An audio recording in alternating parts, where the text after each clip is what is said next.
सागर के माध्यम से करा करके तुलसीदास जी ने ये संदेश दिया है कि अगर अपने समाज की सेवा करनी है, अगर अपने समाज का उत्कर्ष करना है, अगर अपने समाज को आगे बढ़ाना है तो मन वचन कर्म से पहले भगवान श्री राम की शरणागति प्राप्त करो और फिर उसके बाद अपने जीवन को धन्य बनाते हुए राष्ट्र की सेवा करते हुए आगे बढ़ो। मन वचन और कर्म की शरणागति का दर्शन तुलसीदास ने उस समय की परिस्थितियों के अनुसार कराया है।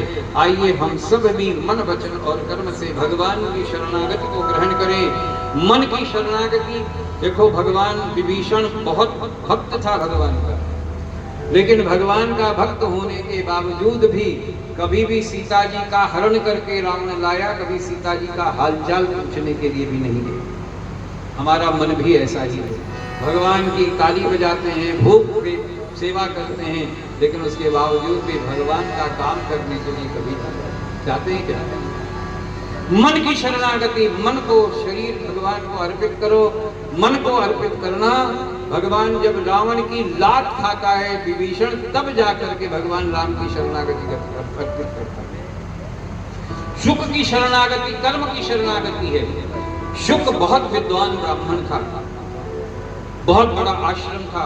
ऋषि अगस्त की श्राप भवानी, राक्षस भयहु रहा मुनि ज्ञानी। बहुत विद्वान राक्षस ऋषि था, राक्षस बन गया। कर्म स्खलित हुआ, रावण की आकर के चाकरी करने लगा। कर्म की स्थिति बनी, भगवान राम के दर्शन हुए। राम के दर्शन करने के बाद जब रावण के पास जाता है तो कहता है कि प्रभु आप सीता को वापस कर दो। लात खाता है, कर्म जब लात खाता है तो भगवान की शरण में है।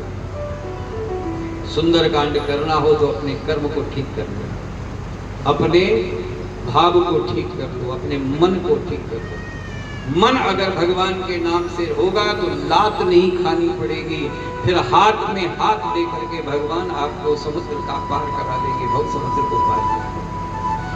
मुनि अगस्त सी शाप भवानी, राक्षस भयहु रहा मुनि ज्ञानी। और बाद में भगवान की शरणागति, वो भी लात खाता है रावण की।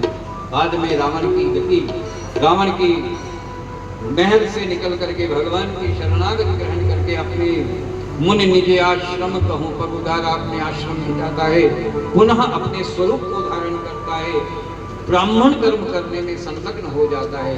तीसरी शरणागति वचन की शरणागति है। समुद्र कुलगुरु था भगवान का, कुलगुरु होने के बावजूद और वायदा किया था भगवान राम से कि जब भी तुम्हारे ऊपर कोई असहजता आएगी, संकट आएगा, मैं तुम्हारी सहायता करूंगा, वचन दिया था।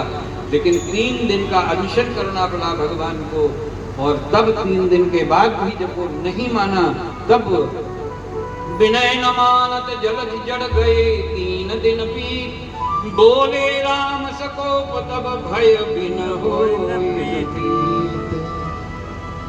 भगवान ने धनुष बाण चढ़ाया है, वचन की याद दिलाई है और फिर शरणागत हुआ है।